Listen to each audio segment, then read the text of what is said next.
Ce livre a changé ma vision du travail. Il s'appelle Deep Work, il a été écrit par Cal Newport et aujourd'hui je vais te parler un petit peu de ce livre et pourquoi ça a changé ma vision du travail et comment toi aussi tu vas pouvoir changer ta vision du travail avec des petites techniques, des petites méthodes que tu peux mettre en place dans ton quotidien. D'ailleurs avant de commencer la vidéo, c'est dit dans le livre à la première page de s'abonner à la chaîne YouTube de Dorian pour qu'il puisse continuer à faire des vidéos de ce genre. Alors la principale chose qu'il explique, Cal Newport dans son livre, ça va être en gros de devoir s'isoler pour rentrer dans un état de concentration, dans un état de profondeur, où en gros tu vas rentrer directement dans un état de flow, c'est-à-dire que tu vas t'isoler directement des distractions du monde qui t'entoure pour te mettre à un endroit bien précis où il n'y aura rien autour de toi, pour te concentrer sur une activité précise, et cette activité ça va être de bosser énormément dessus sur 2 heures, 3 heures, voire peut-être 4 heures, mais d'avancer plus rapidement que les autres, parce que justement les autres qui auront peut-être tendance à aller sur leur téléphone pour se distraire, toi tu seras concentré sur ton activité, et au final tu avanceras plus vite qu'eux. Et pourquoi tu avanceras plus vite que des personnes qui auront leur téléphone et qui vont pouvoir se distraire avec? Parce qu'en fait, lorsque tu vas aller sur ton téléphone, lorsque tu vas te distraire avec n'importe quel objet de ton quotidien, tu vas créer des microsecondes d'inattention et ça va être très dur de se remettre à travailler derrière. Et c'est ce qu'on appelle le concept de reste d'attention.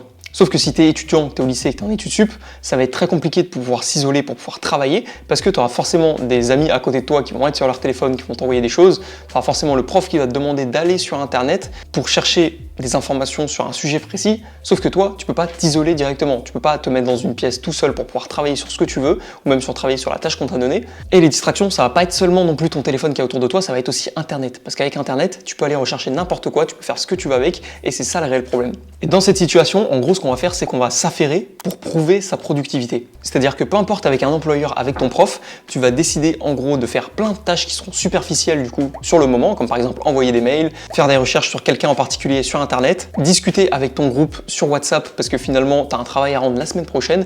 Tout ça, ça va être des tâches qui sont superficielles mais que tu es obligé de faire parce que si tu le fais pas en fait, tu peux être expulsé parce que tu réalises pas le travail qu'on te demande. Et ça c'est pareil en entreprise. Quand tu vas être en entreprise, on va te demander d'être connecté, d'envoyer des mails le plus souvent possible pour montrer entre guillemets que tu es productif. C'est-à-dire qu'aux yeux de l'employeur, tu es productif parce que tu réalises beaucoup de tâches qui sont superficielles mais qui sont nécessaires à l'entreprise. Sauf que toi, dans l'activité que tu es en train de faire, tu n'avances pas énormément parce que de temps en temps, tu envoies des mails, de temps en temps, tu fais des recherches sur Internet, de temps en temps, tu discutes avec tes collègues et au final, 5 minutes par 5 minutes de distraction, au final, tu n'avanceras jamais dans ton travail que tu dois réaliser. Et ça, c'est pareil avec n'importe quel domaine de travail. Comme je te disais, si tu es étudiant, que tu dois travailler en groupe, ce sera plus facile de travailler avec quelqu'un directement en vrai, face à face, côte à côte, pour pouvoir bosser et s'échanger les idées, plutôt que directement s'envoyer des mails, discuter par WhatsApp, parce que le temps que tu envoies le message, le temps que la personne voit le message, le temps qu'elle réponde, au final, tu auras perdu énormément de temps pour des choses qui sont assez inutiles, juste pour des petites questions classiques de base. Parce que comme moi, tu as déjà dû avoir des phases où tu étais en train de travailler sur un projet, tu étais complètement à fond, submergé dans ce que tu étais en train de faire, et là, d'un coup, quelqu'un t'envoie un réel, un TikTok que tu dois regarder qui est drôle. Sauf que ça peut te défoncer complètement ta productivité, ça peut défoncer complètement ton état de flow, et au final, repartir après, ça va être ultra compliqué de se remettre à bosser par la suite, parce que soit tu vas décider de regarder d'autres TikTok, soit tu vas décider d'envoyer des mails, ou juste parce qu'en fait, vu que tu auras pris une seconde de pause, et au final, ça va être très dur de se remettre dedans à bosser dans le dur. Et ce qui est bien lorsque tu travailles en profondeur, c'est qu'au final, comme je t'ai dit, tu es submergé dans ton travail, tu ne vois pas toutes les choses qui se passent autour de toi, tu ne vois pas le mal qu'il y a autour de toi. Donc en gros, lorsque tu travailles en profondeur, tu as des objectifs, tu as des victoires, tu as des challenges, donc tu es plus heureux que lorsque tu décides d'avoir des temps libres, c'est-à-dire des vacances, parce qu'en final, tu vas pas savoir quoi faire, tu vas t'ennuyer, tu vas essayer constamment de chercher à rentrer dans cet état de concentration parce que c'est là où tu es tranquille, c'est là où tu es submergé, sauf que du coup, tu l'atteins jamais parce que pendant les vacances, tu n'arrives pas à atteindre ce même état de flow. Et c'est ça, du coup, tu es moins heureux lorsque tu travailles pas plutôt que lorsque tu travailles en profondeur. Et je t'ai pas dit, mais il y a 4 types de personnes qui peuvent rentrer dans l'état de flow sous différentes manières. La première, ça va être de s'isoler complètement. Comme l'exemple du début, tu vas prendre une pièce ou un endroit où tu peux et tu vas l'isoler complètement. C'est-à-dire quand tu vas faire en sorte de ne pas avoir d'objets électroniques à l'intérieur, sauf si tu en as besoin pour bosser dessus, et de n'avoir personne qui peut te contacter, qui peut te parler, qui peut te distraire. La deuxième, ça va être de s'isoler une partie du temps dans tes journées, dans tes semaines. Tu peux l'adapter en fonction de comme tu veux. Et par exemple, si je te prends mon cas, lorsque je vais à la bibliothèque les après-midi, je me fixe un créneau de 2-3 heures où je sais que pendant ce temps-là, je vais essayer de rentrer en état de concentration parce que j'ai personne autour de moi qui va me distraire, j'ai que des gens qui essayent de bosser aussi de leur côté. La troisième, ça va être de s'isoler une partie du temps et de reprendre les activités classiques par la suite. Si tu décides de partir pendant 2 jours en forêt, en pleine nature, tout seul, isolé complètement, pour te mettre à bosser sur ce que tu as envie, et par la suite, les autres jours de la semaine, tu vas pouvoir revenir pour reprendre à faire tes activités et les gens pourront à nouveau te contacter par mail, par ton téléphone directement. Et la dernière, ça va être d'essayer de caser un moment où tu vas pouvoir entrer en état de productivité sur un court terme, mais tu profites de cet instant où tu fais rien de ta journée, où tu t'ennuies, pour essayer de caser un petit moment de travail en profondeur pour quand même gagner du temps sur ce que tu es en train de faire. Moi, dans mon cas, il m'arrive des moments où je dois décaler les moments où je filme cette vidéo parce que je suis pas tout seul dans l'appartement et je préfère être tout seul justement pour pouvoir être plus à l'aise. Et des fois, ça m'arrive de décaler ces moments de productivité, c'est-à-dire que si je sens que là je vais être tout seul dans l'appartement, j'en profite justement pour filmer une vidéo et pour gagner du temps par la suite, parce que sinon après je vais être trop retardé, je vais perdre du temps et au final ce temps où je ne faisais rien, j'aurais pu passer à faire une vidéo ou au moins à faire un travail qui est plus productif que juste ne rien faire ou être sur mon téléphone. Et quand tu rentres en état de concentration, il y a aussi 4 disciplines à respecter, ça s'appelle la 4DX, les 4 Disciplines of Execution. Pouah, bête d'accent. En gros, il faut que tu te concentres sur ce qui est primordial, sur la tâche que tu as décidé de faire. C'est-à-dire que tu vas pas forcément aller checker tes mails toutes les 2 minutes pour voir si tu as un nouveau mail de Bernard qui t'a envoyé son rapport sur le travail de la semaine dernière. Il faut que tu agisses aux indicateurs stratégiques et non aux indicateurs de résultats. C'est-à-dire que si par exemple comme moi, tu décides de faire une chaîne YouTube, tu décides de faire grandir une audience, l'objectif ça va pas être de voir les résultats, par exemple se dire je vais avoir 10 000 abonnés à la fin du mois ou à la fin du mois prochain. L'objectif ça va être de voir les indicateurs qui sont stratégiques, c'est-à-dire quelles vidéos les personnes ont plus envie de regarder, qu'est-ce qui va plaire à tes abonnés, et c'est ça par la suite qui va aussi faire grandir ton indicateur de résultats. Il va falloir aussi que tu aies un tableau d'affichage stimulant, c'est-à-dire que tu puisses marquer toutes les fois où tu es rentré dans le flow. Ça peut être sous forme de calendrier, directement sur papier ou sur ton ordinateur, et il faut que tu le vois le plus souvent possible. Et pour être sûr que tu fonces pas dans le mur, la dernière discipline, ça va être d'avoir une cadence de responsabilisation, c'est-à-dire organiser des petites réunions, si tu fais un travail de groupe, pour un petit peu voir l'avancée et finalement redéfinir des objectifs. Et si tu es tout seul, ça va être du brainstorming ou juste prendre un moment de remise en question pour être sûr de savoir si tu es toujours en accord avec tes valeurs, en accord avec ce que tu fais, et pas forcément continuer dans un schéma qui est plutôt négatif. Moi, avec cette chaîne YouTube, j'ai repris quand même pas mal de fois le thème de mes vidéos. Au début, je suis passé par des vlogs, je suis passé par des vidéos directement sur Apple avec les Mac ou les iPhones. Et finalement, j'ai décidé de me tourner un peu plus vers le développement personnel parce que c'est ce qui me fait kiffer. Et ça va être pareil, un indicateur stratégique. Je vais pas continuer à faire des vidéos sur Apple ou directement des vlogs parce qu'en fait, ça me plaît plus. Je préfère me diriger vers quelque chose qui me plaît plus et que je sais qui, par la suite, va continuer de me plaire sur les mois et les mois à venir. Sauf que là, tu me dis, mais Dorian, certes, ok, je veux bien travailler en profondeur, mais il va quand même avoir plusieurs problèmes qui vont m'être confrontés. Comment je vais faire du coup pour éviter ces problèmes? Comment je vais faire pour rentrer même dans l'état de concentration? Parce que je t'ai expliqué en gros ce que c'était, mais je t'ai pas dit comment rentrer dedans. Bon, déjà pour les problèmes qui vont arriver, dans son livre, Cal Newport, il réalise une expérience sur plusieurs personnes en gros pour essayer de voir les distractions qui vont être le plus importantes et être celles qu'on va devoir éviter pour justement ne pas être confronté à ces distractions. Et parmi ces dernières, tu vas reconnaître forcément parce qu'il y a l'alimentation, le sommeil, checker ses mails de temps en temps, aller sur internet pour des choses qui sont pas forcément intéressantes, écouter de la musique, regarder la télévision ou faire des tâches qui sont superficielles. Et il y a certaines tâches superficielles qui sont assez faciles à reconnaître. Quand tu sais que tu as ton téléphone, que tu as Instagram, que tu as TikTok, que tu as Snapchat dessus, tu sais que c'est superficiel. Tu sais que tu vas dessus juste pour un plaisir instantané, que tu vas être content d'aller sur ces applications à ce moment-là. Sauf que par la suite, tu vas être déçu parce que justement, tu auras perdu du temps. Donc ça, c'est assez simple à reconnaître. Sauf qu'il y a des tâches superficielles qui sont pas si simples à reconnaître que ça parmi les tâches qui sont en profondeur. Et il y a une méthode assez simple à mettre en place pour savoir si une tâche est superficielle ou non. Ça va être de savoir si tu peux former quelqu'un pour faire cette tâche. Et si ça prend du temps de former cette personne pour faire cette tâche, que ce soit sur plusieurs mois, sur plusieurs années même par exemple, et ben alors c'est que cette tâche elle est pas superficielle. Si par exemple elle peut être formée rapidement et de façon assez régulière, et ben c'est superficiel et donc que c'est pas forcément nécessaire. Tu vois, moi si je veux engager quelqu'un pour faire le montage de mes vidéos, je vais devoir le former sur plusieurs mois qui comprennent ce que j'ai envie d'avoir, quel mood j'ai envie d'avoir un petit peu dans mes vidéos, et c'est même pas sûr qu'il puisse le retranscrire parce qu'il y aura forcément des moments où je vais le reprendre sur certaines choses, donc ça va être assez dur de le former, ce qui prouve que du coup le montage vidéo c'est pas une tâche qui est superficielle du tout. Par contre si à un moment donné j'ai besoin de quelqu'un pour trier mon argent, mes sources de revenus, bah là ça va me prendre énormément de temps pour le former parce que je vais juste lui montrer les sources de revenus, comment j'ai envie de le trier, et lui après à la fin il va me voir en gros, il va me retrouver toutes mes sources de revenus qui sont regroupées au même endroit. Ça va peut-être prendre à la personne quelques semaines le temps de comprendre comment ça fonctionne, mais au final après il sera formé et il aura la technique. Donc ça montre que trier ses revenus c'est une tâche qui est superficielle. Ça veut pas dire qu'elle est pas importante, c'est juste qu'elle est superficielle et que c'est pas ça qui va te permettre de justement augmenter tes revenus ou justement faire une activité en profondeur.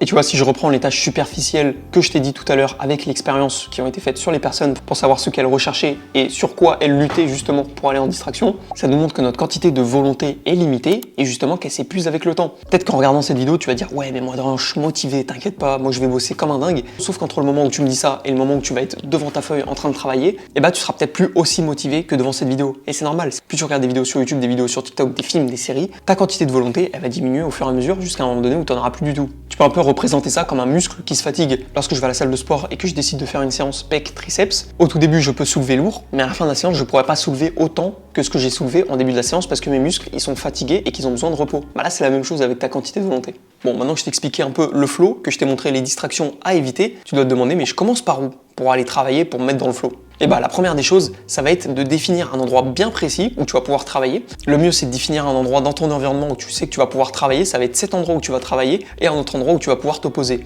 Au tout début de l'année scolaire, j'étais à ce bureau et à ce bureau ce que je faisais c'est que je travaillais l'après-midi et je me posais le soir. Sauf que le problème c'est que des fois l'après-midi j'avais envie de me poser et le soir j'avais envie de travailler. Mon cerveau il faisait pas la différence entre le moment où je travaille et le moment où je me pose. Du coup c'est pour ça que j'ai décidé d'aller à la bibliothèque parce qu'en allant à la bibliothèque, j'ai pu voir que j'étais plus productif parce que je savais qu'en allant à la bibliothèque, c'est là que j'allais travailler et que je sais qu'à mon bureau, c'est là où j'allais me poser le soir en rentrant. Et il faut aussi savoir définir un créneau bien précis. Je t'en prends toujours l'exemple du début de l'année. Je bossais l'après-midi et je me posais le soir au même endroit. J'avais pas défini de temps, de limite en fait, de durée sur lequel je voulais faire et je voulais travailler.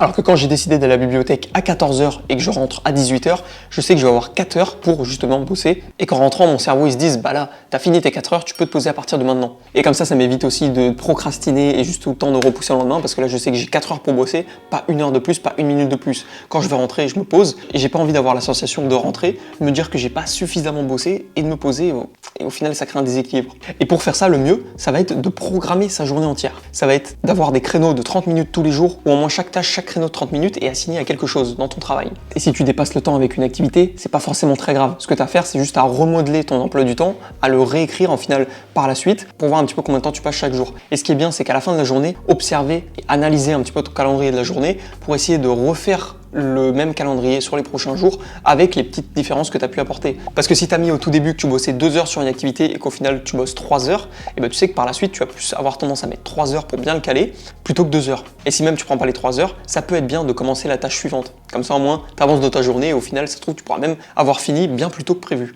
Bon ok, maintenant qu'on a trouvé notre endroit où on allait bosser, qu'on allait savoir pendant combien de temps on allait bosser, et ben il va falloir se mettre à travailler.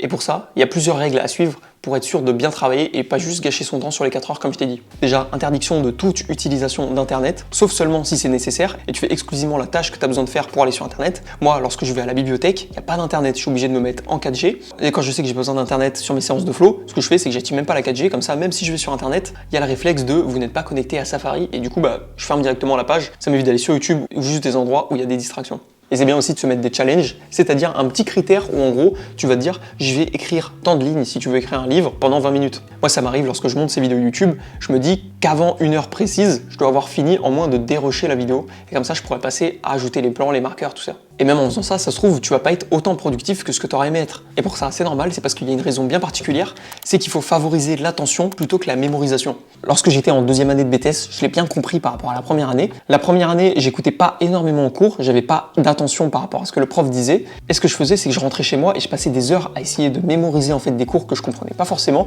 juste pour le recracher après au contrôle. Sauf que c'est pas le meilleur non plus parce que j'ai compris en 2e année. Au final, j'ai essayé de focaliser mon attention durant les cours, durant les moments où le prof parlait. J'ai compris bien plus de choses et ça m'a évité juste de rentrer chez moi pour avoir plusieurs heures de travail où au final je me mets à réviser sur certains trucs parce que j'avais déjà les compétences. Je savais déjà qu'est-ce que je devais faire actuellement sur l'activité, sur la chose en question. Et d'ailleurs ça, Fabien Olicard en a déjà parlé pour mémoriser les chiffres qu'il y a après la virgule de pi. Après c'est un 6, Oui. 7, Oui. 9. Donc 3,14, 15, je sais plus ce qu'il y a par la suite. Parce que si tu ne mets pas des règles, si tu ne mets pas des challenges à viser, ou si tu ne focuses pas l'attention plutôt que la mémorisation, en fait tu vas avoir l'impression de perdre du temps. Tu vas toujours te demander, est-ce que je bosse assez? Est-ce que finalement j'ai une bonne méthode de travail ou pas? Et en te posant ces questions, tu n'avances jamais. C'est-à-dire que tu poses tout le temps ces questions, tu n'as jamais de réponse à ces questions, et au final tu n'avances pas dans ton travail. Et tu as perdu les fameuses 4 heures que tu avais décidé de mettre pour ton travail en profondeur. Maintenant qu'on a bien pris ensemble le travail en profondeur, qu'on a pu faire nos 4 heures de travail, ce qui va être bien, ça va être de prendre des pauses pour récupérer, en se créant un rituel de début de journée et un rituel d'arrêt de fin de journée. Le rituel de début de journée va te permettre de pouvoir commencer tes journées sans forcément râler, sans forcément te dire « j'ai la flemme de me mettre à bosser aujourd'hui ».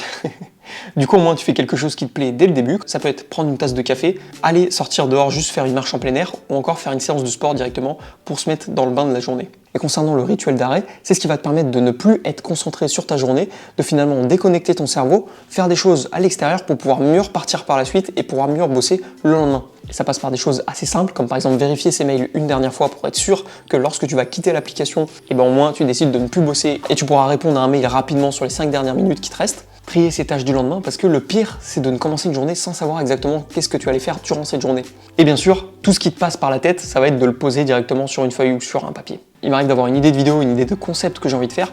Ce que je fais, c'est directement sur un post-it sur le Mac, je l'écris et en moins comme ça, je suis sûr que ça ne me reste pas en tête et je peux passer la soirée en étant tranquille, en regardant une série ou directement en allant me poser sur les jeux vidéo. Et petit tip, ce qui est dit dans le livre mais que j'utilisais déjà dans mon quotidien, ça va être la méditation productive. C'est-à-dire que lorsque tu fais une activité qui demande une activité physique, mais où ton mental ne joue pas, où ton mental ne fait rien en fait, comme par exemple le sport ou beaucoup de travail qui demande juste un travail physique, comme travailler à l'usine par exemple, et ça va être d'utiliser ces moments pour se focaliser sur un problème précis en particulier que tu dois résoudre. Comme ça, au lieu d'essayer de résoudre ce problème dans des temps de concentration, dans des temps de productivité, tu as juste à faire ton travail manuellement, et au moins tu peux penser directement à résoudre ton problème le temps que tu es en train de faire ton travail manuellement. Ça permet de gagner du temps sur ces journées, et au final d'avoir plus de temps où après, par la suite, tu vas pouvoir te poser. Donc voilà, c'était vraiment, j'espère que tu as bien aimé cette vidéo. Je te mettrai le lien du livre Deep Work juste en bas dans la description. C'est un lien Amazon, tu verras que ce livre est très bien. Il se lit assez bien, même si des fois il y a des concepts qui sont un petit peu compliqués à comprendre. J'ai essayé de te résumer dans la vidéo à peu près tout ce qu'il disait dans ce livre de façon à ce que tu puisses tout comprendre assez simplement. C'était Dorian, je te dis à la prochaine pour une prochaine vidéo. Ciao!